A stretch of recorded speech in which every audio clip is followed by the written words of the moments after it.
It doesn't matter how well you rebuild your four-wheel drive, something will always break. Today on Aussie Arvos, we've got a list of problems and we're not leaving the shed until they're fixed. But first, we've got to fix the machine that'll allow us to fix the other machine. I'll let my brother Liam explain.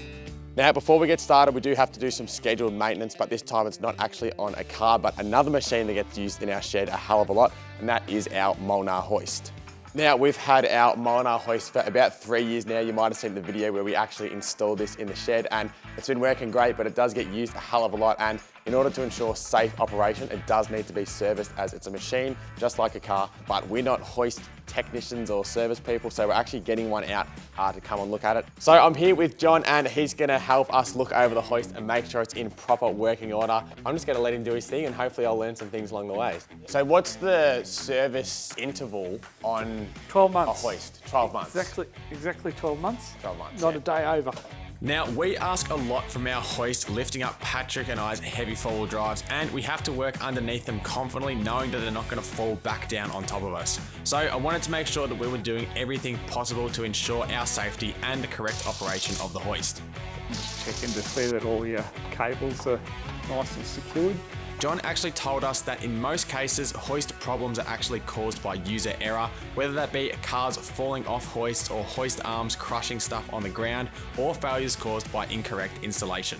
Now, since our hoist is a home setup that doesn't get used anywhere near as much as a commercial hoist like you'd find in a mechanic shop, the components are all in great shape, even though it's been installed for 3 years. So today's service was just to make sure that everything was operating smoothly and nothing needed to be replaced. I can tell straight away that the cables were loose. That is way too loose. Far too loose. Okay, Yeah. so those are got to I be need a tight. little bit of resistance. Right, I like that. Yeah, that tension. See, how's the feel of that tension? So you can feel the resistance. Oh yeah, before they were just flopping around like... Like you can pass it and go the other side. Yeah. All right.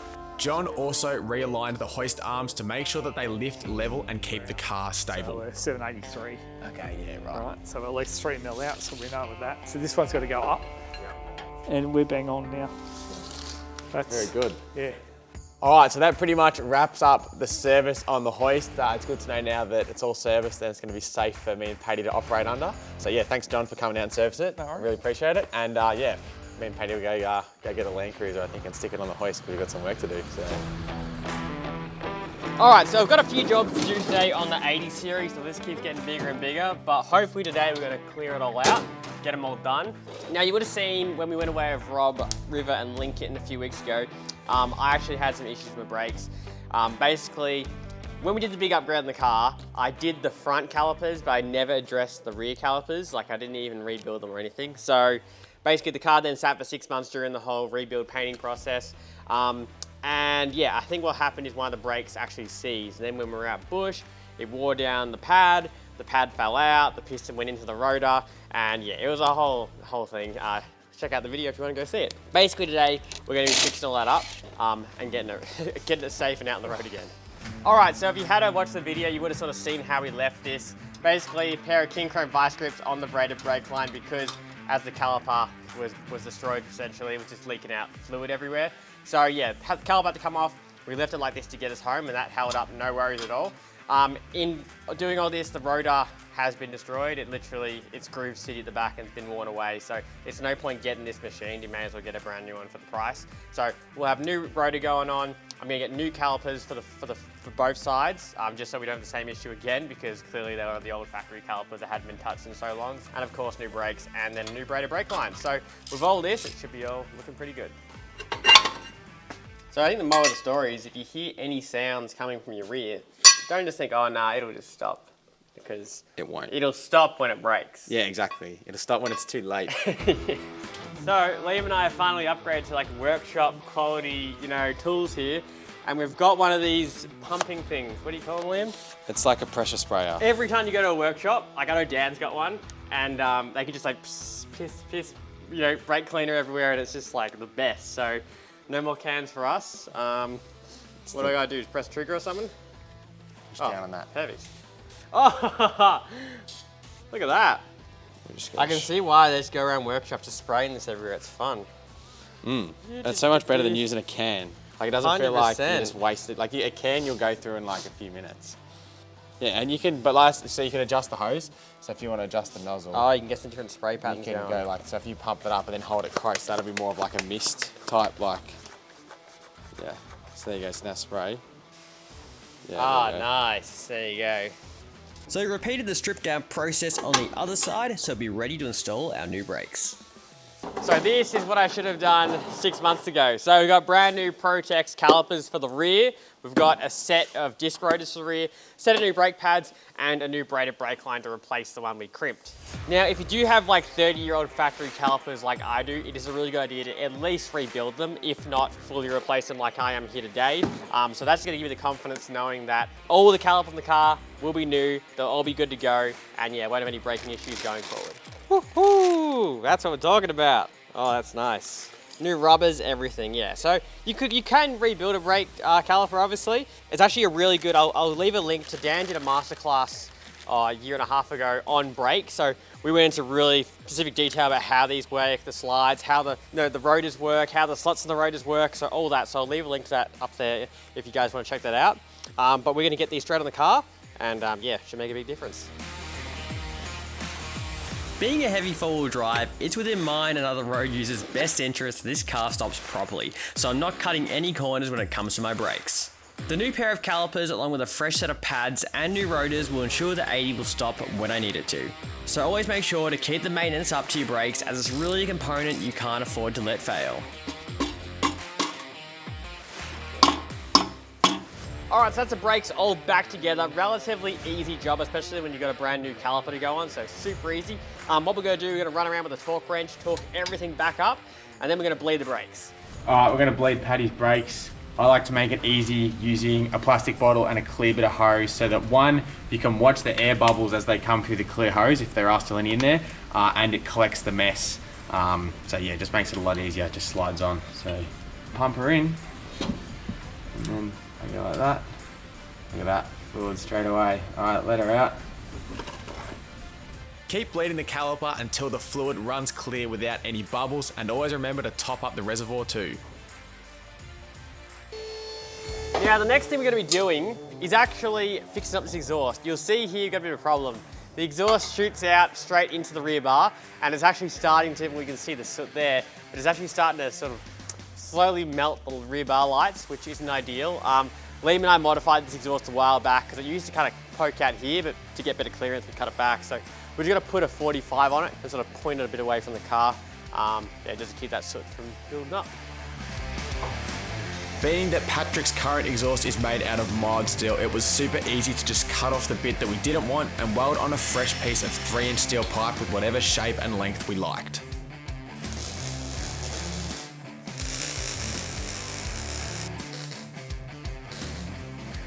All right, so Liam just finished up that exhaust, so now it has a nice little dump on it, so hopefully now shouldn't be throwing soot into our lights. Yeah, we'll get it mounted up in the car.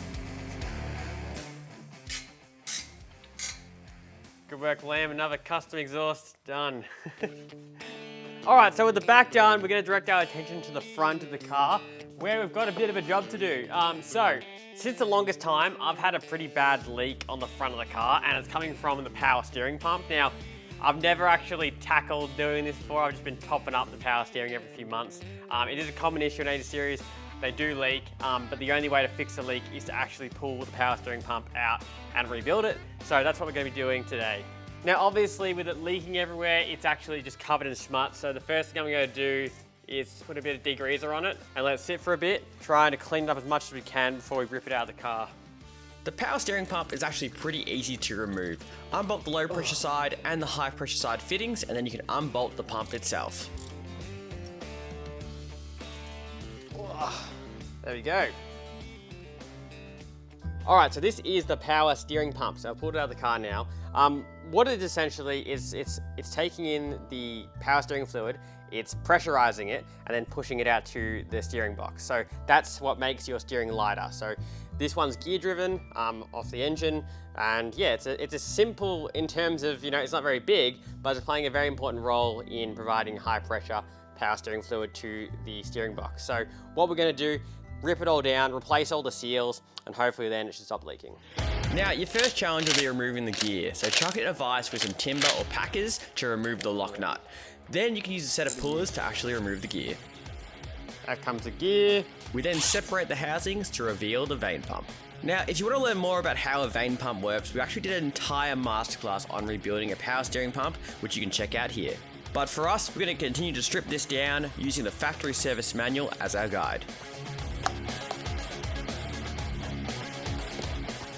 All right, so with everything apart now, we can begin replacing everything, and I'll tell you what I'm doing. So essentially with these power steering pumps, there's a couple reasons why they can start leaking. Obviously a seal being the first one and the cheapest to replace. Beyond that, your shaft itself can actually begin to wear down and that can cause leaks. And thirdly, which is the most expensive one and you don't want to happen, is that actually your housing can wear out. And if that happens, you're going to need to buy a brand new pump. So I'm hoping for me, it's either the seals or the shaft. So for a little extra money, I bought myself a new shaft, which we've got here. So we'll put that on, new bearing for that as well, and then replace all our seals, and hopefully we should be back in business. Feel that. See that, this brakes? That's not sealing. That ain't doing anything, is it? So for all the new components, good idea to have some fresh power steering around just to lubricate everything as it's going in. Then when you start the car, it's not all going to be dry. So we'll just lubricate and start putting all these seals in. Yeah, even that one, same deal. So that's what happens when the power steering pump's probably 30 years old, hasn't been touched. Only thing we'll have to swap over, obviously, is our key. So you'll see there's a key in the old shaft, so we'll pop that over into this one. We'll press our new bearing on.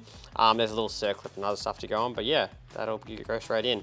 You'll see here, our old bearing, you can see actually where there's some grooves in there. So that's the grooves I'm talking about where, yeah, if you start to get them developing, it'll just leak down the shaft and out. So we pressed our new bearing onto our new shaft along with a new oil seal, and then we could put our shaft into our housing. As it was my first time doing this job, I found the best way to get it done was to take plenty of photos as I pulled it apart. And in conjunction with the factory service manual, you'll have this thing back together in no time. And with all that back together, now you can put the other half of the housing back on.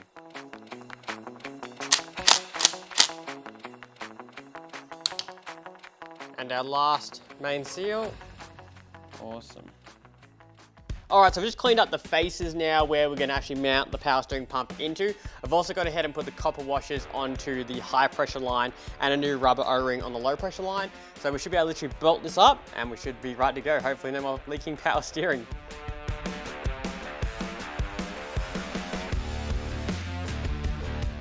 All right, so with the pump now in, we can actually fill it up with fluid. So what we're gonna do, bring the car down, fill it up, start the car very briefly and then shut it off again and then check our levels and top up more power steering. So yeah, so it's all nice and primed and ready to go. And as we turn the wheels, what we'll do, we'll turn the wheels and let the air get out of the system. But yeah, as you're driving along, it will get the air out. So yeah, we should be good to go. So we threw the wheels back on this thing, and with all the work on this car now completed, we are ready to take it for a test drive. So we've taken the car for a test drive to make sure it's all working well, and I gotta say the power steering is awesome. It's super smooth, it's super quiet, and the best of all, it's got no leaks currently, which is great. The new brakes as well are working awesome, and there's no soot going into our rear bar anymore, so that's all fixed. So hopefully with all those things covered now, the 80 is gonna be ready for its next big trip. Now I think it's just part and parcel of owning a four-wheel drive. You have to keep on top of these things, but if you can learn something along the way and save a bit of coin by doing it yourself, that always helps a lot. So if you enjoyed this video, make sure to give it a like, get subscribed, and we'll see you all in the next one.